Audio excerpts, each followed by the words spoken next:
You ask Tiger to solve. This deals with linear equations with one unknown. The final result is x equals 12. Let's solve it step by step. Group all constants on the right side of the equation. Add 10 to both sides. Simplify the arithmetic.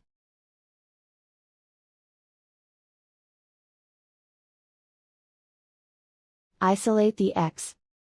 Divide both sides by 5.